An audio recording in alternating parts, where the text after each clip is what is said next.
Assalamualaikum dear novel readers, welcome to my channel. Don't copy paste my novel without permission. Novel तुम मेरा जनून हो किस्त number 20 अज़कला many Rajput. क्यों मुझे इतना आसानी से पिटवाना चाह रहे हो यार? अभी तो मैं हवेली वापस आया हूँ और अब फिर से बाहर जाने का प्लान बना रहे हो। दाइम शाह इस वक्त राहदारी में खड़ा अपने दोस्त से बात कर रहा था। उन्हें जब से मालूम हुआ था कि वो पाकिस्तान आ गया है, वो उसकी जान ही नहीं छोड़ रहे थे। अभी कुछ देर पहले ही वो वापस लौटा था और अब वो फिर से उसे अपने साथ आने का कह रहे थे कि वो कहीं शिकार पर चलते हैं। और दाइम शाह जो अभी अपनी फैमिली के साथ वक्त गुजारना चाहता था, बड़ा सानियत से इनकार कर रहा था कि वो अभी कुछ दिन अपनी फैमिली के साथ गुजार ले, फिर वो उनके सारे गिले शिकवे दूर करते उनके साथ घूमने फिरने जाएगा। जबकि दूसरी जानिब से अपने दोस्त की बात सुनते दाइम शाह ने ना चाहते हुए भी हामी भर ली थी कि ठीक है, वो इस वीकेंड पर उनके साथ शिकार पर जाएगा और इस दौरान वो सारा वक्त हवेली में रहते अपनी फैमिली के साथ गुजारना चाहता है। अम्मा भी और नूरी शाह हवेली का सारा काम ख़त्म किए अपनी एनेक्सी की जानिब जा रही थी। इस वक्त तकरीबन रात के 11 बज रहे थे और वो दोनों माँ बेटी अपनी एनेक्सी की तरफ जाते कुछ देर आराम करना चाह रही थी जब नूरी की समातों से दाइम शाह की आवाज़ टकराई थी। वो फ़ोन पर किसी से बात करता हुआ सीढ़ियाँ उतरते नीचे आ रहा था। इस वक्त वो ब्लैक ट्राउज़र और ब्लैक ही हाफ स्लीव टी शर्ट में मलबूस किचन की जानिब बढ़ रहा था और नूरी और अम्मा वो दोनों किचन से वापस आ रही में थी। अम्मा तो अब लाउंज से गुजरती अपनी नेक्सी की जानिब बढ़ गई थी, जबकि नूरी वो दाइम शाह को देख वहीं खड़ी रह गई थी। दाइम शाह ने अपने दोस्त को खुदा हाफिज करते जैसे ही मोबाइल अपनी ट्राउज़र की पॉकेट में डाला तो उसकी नज़र बेसाख्ता ही किचन के दरवाजे के बाहर खड़ी इस लड़की पड़ गई थी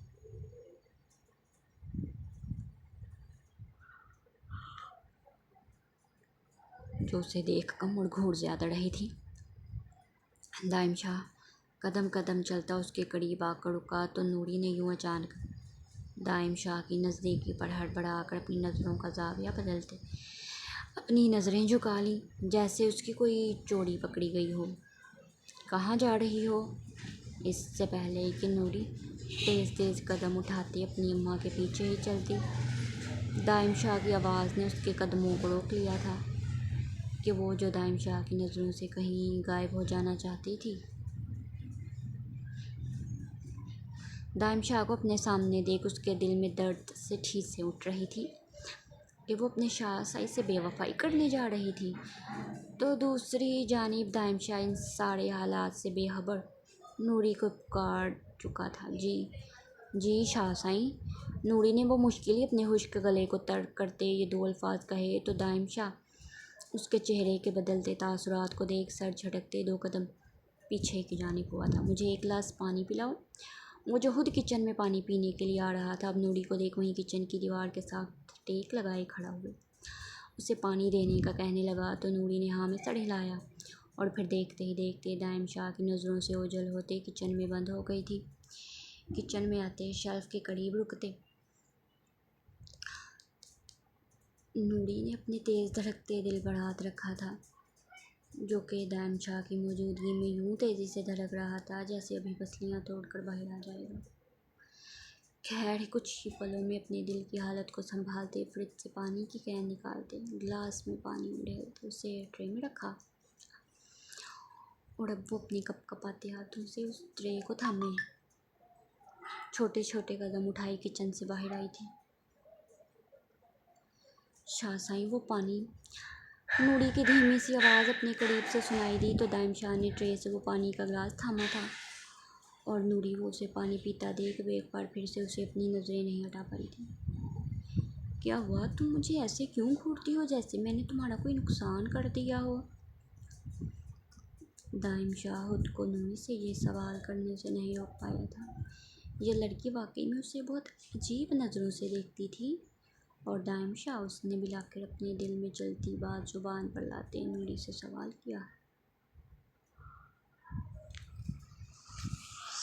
तो नूरी वो दाइम शाह के यूँ अचानक ये सवाल करने पर हड़बड़ाकर अपनी चादर को सर पर ठीक करने लग गई थी। नुकसान आपका नहीं मेरा हो रहा है शाह साईं, मैं आपके बिना मर जाऊंगी। नूरी ये बात कर्ब से दिल में सोच सकी थी और अभी दाइम शाह मज़ीद कोई सवाल करता कि उसका मोबाइल फिर से रिंग हुआ था, जिसे देख दाइम शाह अपनी नज़रें नूरी से हटाते अपनी ट्राउज़र की पॉकेट से मोबाइल निकालने लगा और नूरी वो मौके का फ़ायदा उठाते फ़ौरन ही वहाँ से भाग निकली थी।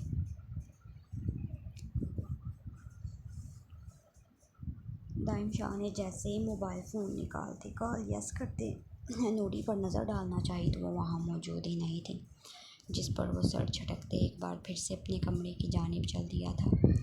जबकि नूरी वो तेज़ी से भागती अपनी एनेक्सी में बंद हो गई थी।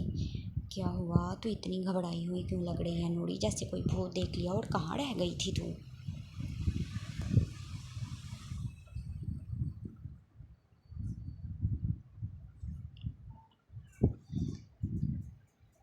अम्मा अपनी चारपाई पर चादर दुरुस्त करते नूरी से इस्तफसार करने लगी।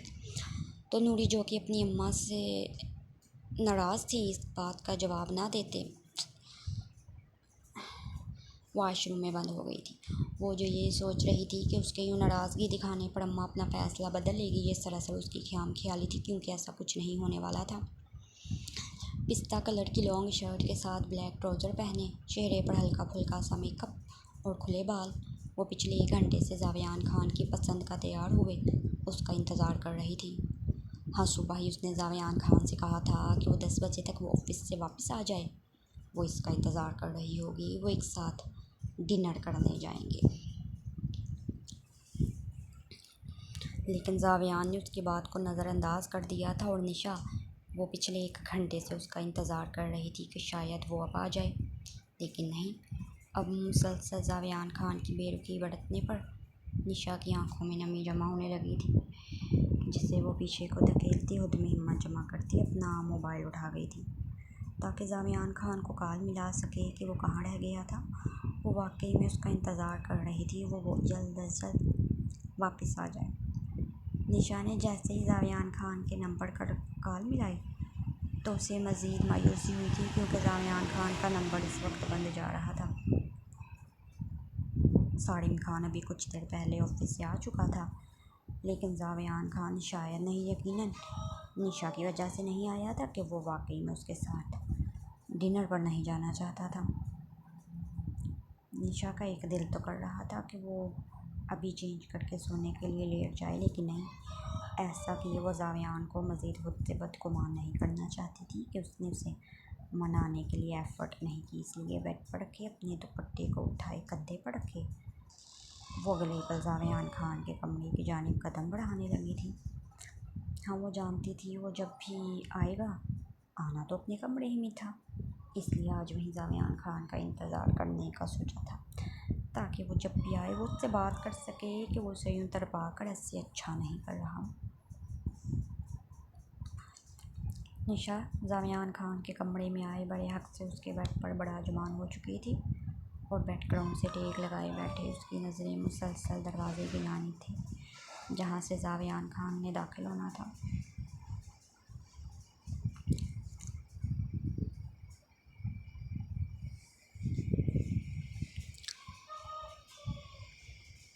नूरान ने जैसे ही अपनी टेडी बियर को की आंखें बंद की, उसे कमरे में अजीब सी खटपट की आवाज़ महसूस हुई और फिर उस जाने माने महंगे कलोन की खुशबू उसके नाक के नथनों से टकराई थी।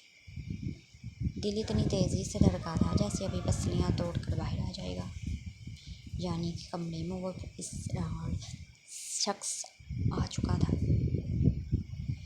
ये सोचते नूरान के दिल की धड़कनें बेतहाशा बढ़ी थी और वो अपनी आंखों को मज़ीद ज़ोर से मीचती कंफर्टर को अपने सर तक तान गई थी।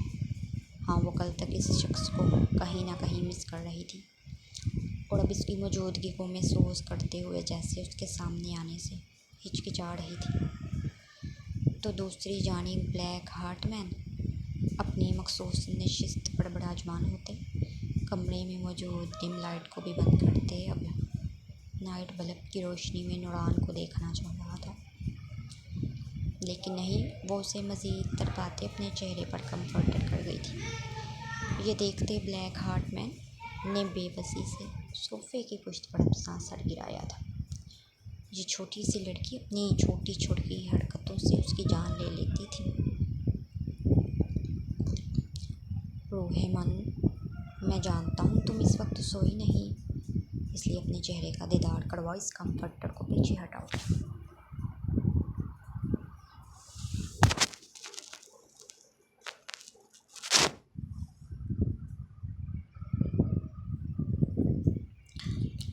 ब्लैक हार्ट मैन की पुरअसरार आवाज़ इस खामोश कमरे में गूंजी तो नूरान ने सहमते हुए टेडी बियर पर अपने बाजुओं की गिरफ्त मजबूत की थी। इस शख्स को आखिर कैसे उसकी एक एक हरकत का पता चल जाता था, वो आज तक ये बात समझ नहीं पाई थी। खैर, इसमें अपना कंफर्टर हटाने की भी हिम्मत नहीं हो रही थी। दिल की बेचैनी और घबराहट में इजाफा हुआ तो उसके माथे पर पसीने की नन्ही बूंदें नमूदार होने लगी थी। हयाती, यानी कि तुम चाह रही हो कि मैं तुम्हारे करीब आकर ये कंफर्टर हटाऊं? उसे यूँ बात, बल्कि यूँ कहा जाए कि अपने हुक्मिया लहजे पर टस से मस न होते देख ब्लैक हार्ट मैन ने की बार अपने लहजे को मज़ीद पुरअसरार बनाए। जुम्मनी अंदाज अपनाए कहा तो उसकी बात को समझते उसके गले में गिल्टी उभर कर मालूम हुई थी। वो तो इस शख्स आवाज़ सुनकर ही घबरा जाती थी, तो उसके करीब आने पर ना जाने उसका क्या बनेगा। इसलिए वह झट से कंफर्टर को अपने चेहरे से हटाती अपनी आँखों को मज़ीद ज़ोर से मीच गई थी। वो अपनी आँखों को खोले इस शख्स को देखने की हिम्मत नहीं कर सकती थी। नूरान की फरमा पर दाढ़ी पर इस पुरअसरार शख्स के लबों पर पुरअसरार सी मुस्कुराहट आई थी। वो खूबसूरत नीली आंखें इस वक्त बंद थीं। छोटी सी सतवाना गुलाबी भरे भरे गाल और खूबसूरत कटाऊदार होंठ। ब्लैक हार्ट मैन उसके चेहरे के एक एक नक्श को बड़ी बारीक बीनी से देखते इन हसीन नकूश को अपनी आंखों के रास्ते दिल में उतार रहा था। रोहेमन, पूछोगी नहीं कि मैं 3 दिन क्यों नहीं आया था? क्या तुमने मुझे मिस नहीं किया था? कितनी ही देर उसके हसीन नकूश पर नज़रें जमाए ब्लैक हार्ट मैन ने नूरान की खूबसूरत सुरीली आवाज़ को सुनने के लिए उसे पुकारा तो उसके सवाल को सुन नूरान का दिल बेसाख्ता चाहा कि वो हाँ में सर हिला दे कि हाँ, वो वाकई में जानना चाह रही थी कि वो 3 दिन क्यों नहीं आया था। लेकिन नहीं, अपनी ज़ुबान को दांतों तले दबाते वो खामोश ही रही थी।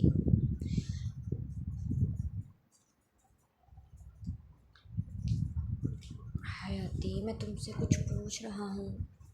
नूरान की कपकपाती पलकों और उसके माथे पर चमकती पसीने की बूंदों को देख ब्लैक हार्ट मैन ने एक बार फिर से अपना सवाल दोहराया तो नूरान के डर और घबराहट में मज़ीद इजाफा हुआ था।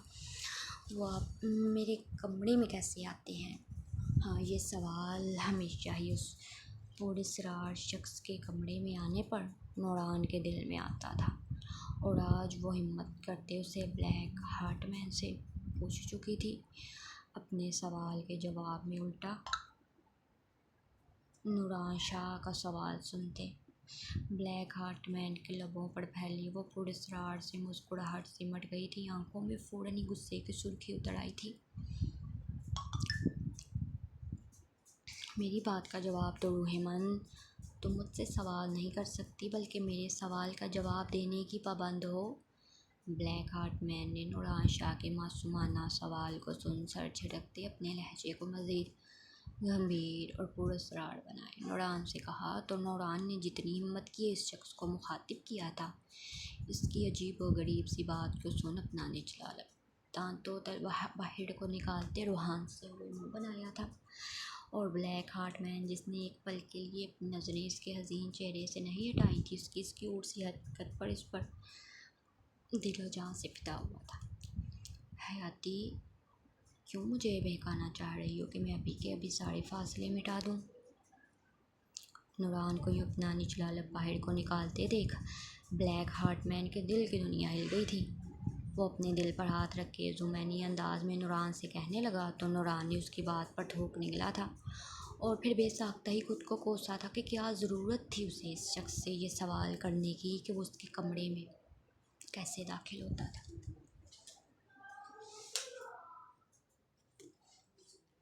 सो जाओ रहमान, इससे पहले कि मैं वाकई खुद पर कंट्रोल खो बैठूं। वो एक ठंडी हवा के सुपुर्द करते नूरान से कहे। एक बार फिर सोफ़े की पुश्त पर सड़ गिरा गया था। वो जितना इस लड़की को देखता था उतना ही उस पर जब्त करना मुश्किल हो जाता था। वो थी ही इतनी मासूम कि ब्लैक हार्ट मैन का दिल चाहता था कि उसे इस हवेली से चुरा कर कहीं दूर ले जाए और वो बहुत जल्द ऐसा करने का इरादा भी रखता था। बस मज़ीद एक दो काम निपटाए वो बहुत जल्द अपनी रूहे मन को अपने निकाह में लिए यहाँ से ले जाना चाहता था। खैर अब ये मुमकिन होना था या फिर नहीं, ये तो वक्त नहीं तय करना था। रात तकरीबन 2 बजे के करीब जावियान खान थका हारा सा अपना कोट कंधे पर लटकाए कदरे बेजार सा हुए अपने कमरे में दाखिल हुआ था। हाँ, वो सारिम खान की तरह 10 बजे ही ऑफिस से निकल गया था, लेकिन फिर वो वापस खान पैलेस आई निशा के साथ डिनर पर नहीं जाना चाहता था। इसलिए बेजा कितनी ही घंटे सड़कों पर गाड़ी दौड़ाता सिगरेट भूंकता रहा था और अब जब नींद से आंखें बंद होने लगी तो अपने कमरे की जानिब गया था ताकि कुछ देर आराम कर ले, क्योंकि उसे सुबह फिर 9 बजे एक मीटिंग के लिए जाना था। वो अपनी मोहब्बत की सज़ा खुद को दे रहा था कि वो उसे निशा से इस कदर जुनूनी करना ही नहीं चाहिए था। खैर वो मज़ीद अपने दिल को तड़पने से बचाने के लिए ऐसा कर रहा था कि वो निशा के सामने कम से कम ही जाएगा। वो कमरे का दरवाज़ा खोले अंदर दाखिल हुआ और फिर अपने कोट को वहीं काउच पर फेंक दिया। अपनी शर्ट को अनबटन करते उतार कर कोट पर फेंका और फिर बिना चेंज किए बेड पर औंधे मुँह गिरा था ताकि कुछ देर सुकून से सो सके। निशा, जो कि जावियान खान का इंतज़ार करते हुए यहीं उसके बेड पर ही सो चुकी थी, यूँ अचानक अपने ऊपर किसी भारी भरकम वजूद को अचानक गिरने को महसूस करते उसने हड़बड़ा कर चीख मारी थी। और वहीं जावियान खान, उसकी चीख भी बेसाख्ता ही बुलंद हुई थी कि आखिर उसके बेड पर कौन मौजूद था।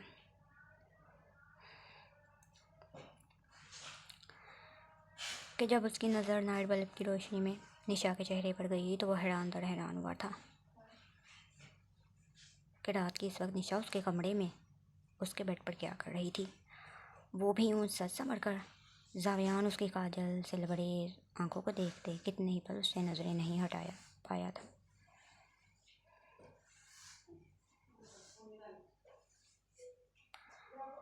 और फिर जब अपनी और निशा की पोजीशन पर गौर किया तो फ़ौरन ही उसके ऊपर से उठते इससे पहले कि वह बेड से नीचे उतरता, निशा ने फुर्ती से जावियान खान की गर्दन में अपने दोनों बाजू डालते उसे खुद से दूर जाने से रोक लिया था। और जावियान खान वो निशा की बढ़ती हुई बेबाकियों पर मज़ीद हैरान हुआ था। उसकी आंखें हैरत से फटने को थीं कि ये वही निशा थी जो उसे अपने करीब नहीं आने देती, उसे खुद को छूने नहीं देती थी और अब यूँ इतनी बेबाकी से उसकी गर्दन में अपने बाजू डाले उससे लिपटी हुई थी।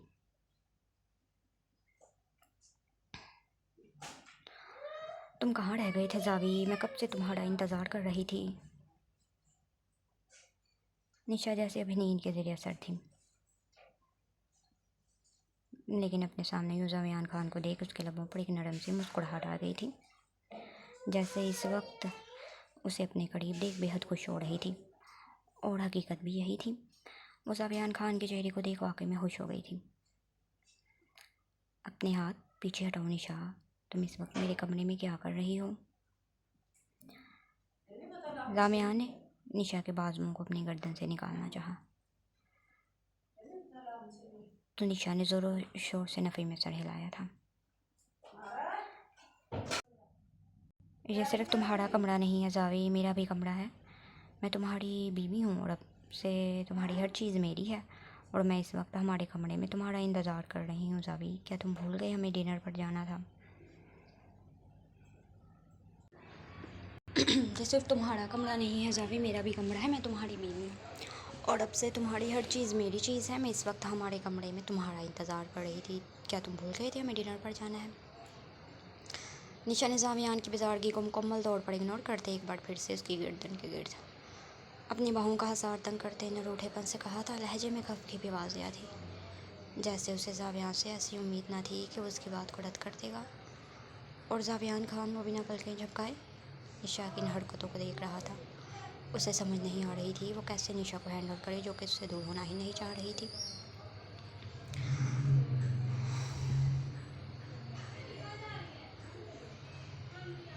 चल कोई बात नहीं जावी, अब तुम आ गए हो तो हम अभी डिनर पर चलते हैं। मैं वैसे भी रेडी हूँ, बस तुम रेडी हो जाओ।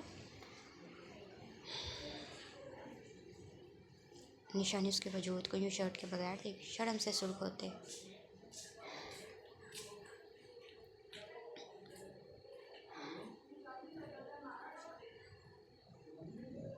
लेकिन इस वक्त वो अंदर से यूँ जावियान से लिपटे किस कदर घबराई हुई थी, ये सिर्फ वही जानती थी। क्या तुम्हारा दिमाग ख़राब हो गया है क्या निशा? इस वक्त रात के 2 बज रहे हैं और मैं इस वक्त कहीं नहीं जाने वाला। पीछे हटो, मुझे नींद आई है, मुझे आराम करना है।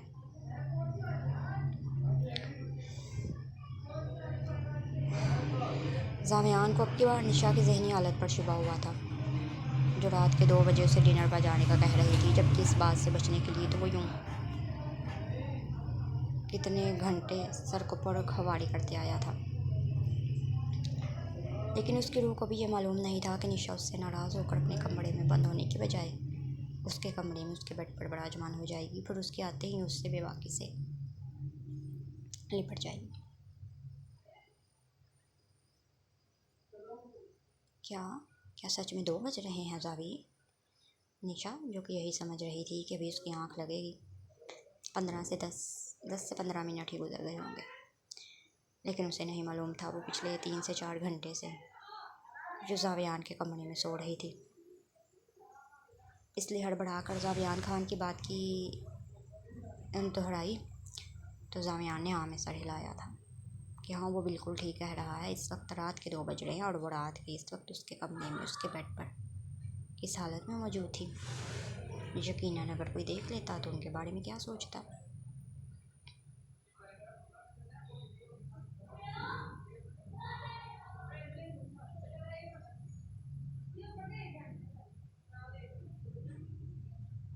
हाँ 2 बज रहे हैं और मेरा ख्याल है कि अब तुम्हें अपने कमरे में जाना चाहिए।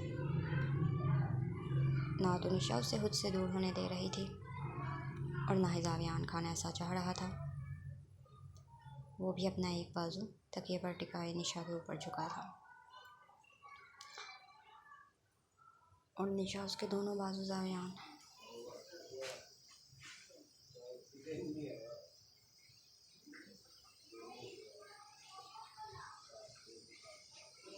जब जावियान की बात को सुनते ही निशा ने बुरा सा मुँह बनाया था। उसके डिनर वाला प्लान तो वो पहले ही खराब चुका था और अब वो उसे अपने कमरे में जाने का कह रहा था। तो फिर क्या फ़ायदा ये सब करने का अगर जावियान से कुछ बात ही ना कर पाई या उसके करीब ही ना रह पाई।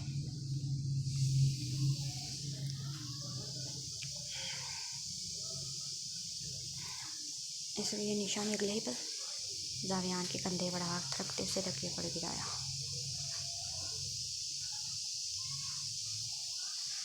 और फिर जावियान को कुछ सोचने समझने का मौका दिए वो उसके कंधे पर चढ़ा गई थी। मुझे बहुत नींद आ रही है जावी, मैं आज इसी कमरे में सो जाती हूँ। वैसे भी जितना ये कमरा तुम्हारा है इतना मेरा भी है, मैं तुम्हारी बीवी हूँ।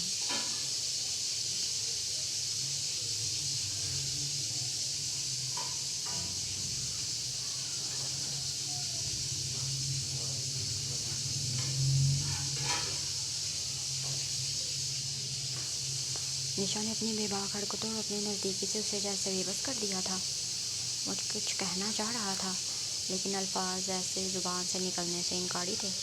देखो निशा, तुम अपने कमरे में बस चुप कर जाओ जावी, प्लीज़ मुझे सोने दो और तुम भी सो जाओ।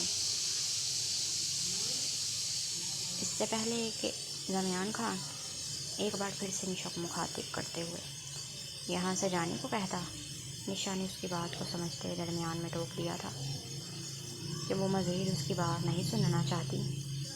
वो ये चंद लम्हे उसके साथ बिताना चाहती और वो उसे डिस्टर्ब ना करे, जिस पर दरमियान में निशा के नज़दीकी पर एक ठंडी आ पड़ी थी।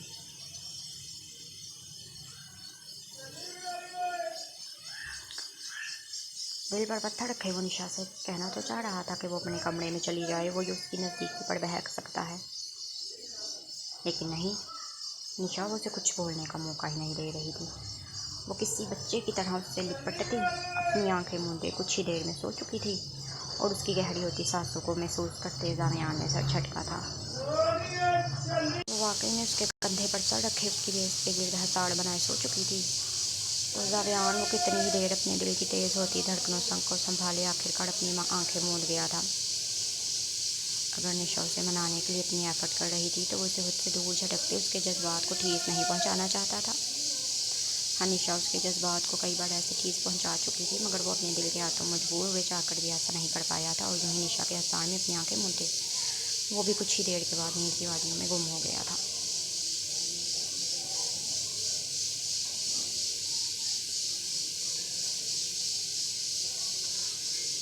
शादी में पिछले 2 दिनों से आपसे बात करना चाह रही हूँ, लेकिन कहने से भी हिचकिचा रही हूँ, कहीं आपको मेरी बात का बुरा ही ना लग जाए। शाहज़ल शाह इस वक्त फ्रेश हुए सोफे पर बैठा अखबार पढ़ने में मसरूफ़ था। जब हरम ने आज शाहज़ल शाह से बात करने का इरादा किया था, ये बात वो पिछले 2 से 3 दिन से शाहज़ल शाह से करना चाह रही थी, लेकिन नहीं, फिर उसके गुस्से के डर से वो जैसे खामोश हो गई थी।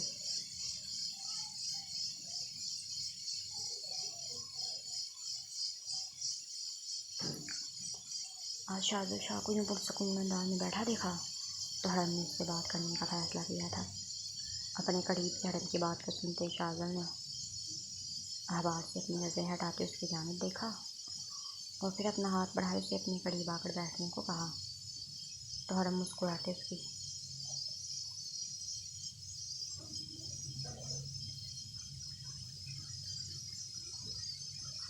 हाँ बोलो हरम, तुम्हें क्या बात करनी है? शाहज़ल ने नरमी से कहा तो हरम में कुछ हिम्मत पैदा हुई थी। वो शाहज़ल मेरी दोस्त है ना रमशा। हाँ क्या हुआ, उससे सब ठीक तो है? हरम की एक ही तो दोस्त थी रमशा। भला शाहज़ल शाह उसे कैसे ना जानता, इसलिए हाँ में सर हिलाते उसे मज़ीद बात करने के लिए कहा कि हाँ वो उसके दोस्त को जानता है, उसे क्या हुआ है। वो नहीं शाहज़ल, उसे कुछ नहीं हुआ, लेकिन वो उसका बेटा है ना अरसल, वो पिछले महीने ही पाकिस्तान आया और रमशा उसके लिए लड़की ढूंढ रही है। मेरा मतलब वो उसकी शादी करना चाहती है।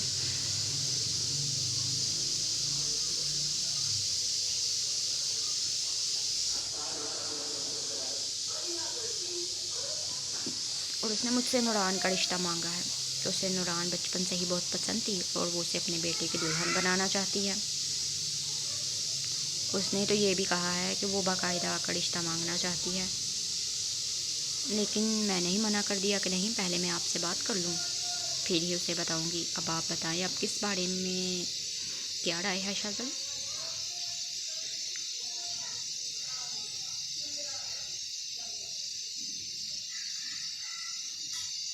नूरान की शादी? शाहज़ल शाह ने अभी दूर दूर तक नूरान की शादी करने का सोचा नहीं था।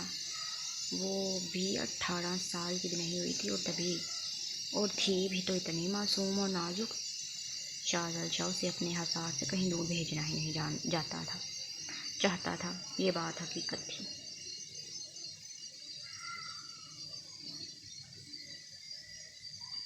हरम, नूरान भी बहुत छोटी है, मैंने अभी उसकी शादी के बारे में सोचा ही नहीं। शाहज़ल ने साफ गोई से हरम से कहा।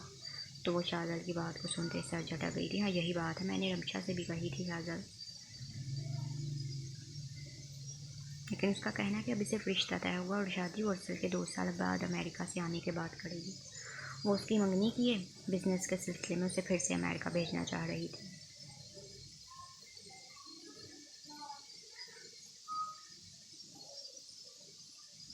तो सच कहूँ तो शाहज़ल, नूरान जिस कदर नाजुक मिजाज और मासूम है, रमशा उसे बिल्कुल बेटियों की तरह रखेगी। अरसल उसका इकलौता बेटा है और नूरान उसकी इकलौती बहू होगी। यकीनन वो उसे बहुत प्यार से रखेगी।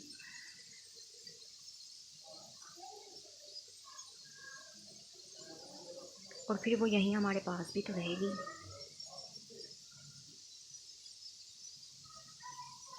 हरम अब शाहज़ल शाह से मज़ीद इस रिश्ते के बारे में बातें करने लगी तो शाहज़ल शाह कितनी देर इस बारे में सोचता रहा, फिर यही फैसला किया वो इस बारे में रहान शाह समेत आलम शाह और दाइम शाह से भी बात करता है कि अगर वो सब राज़ी हुए तो अपनी दोस्त और उसके बेटे को बुला ले। जाड़ी है।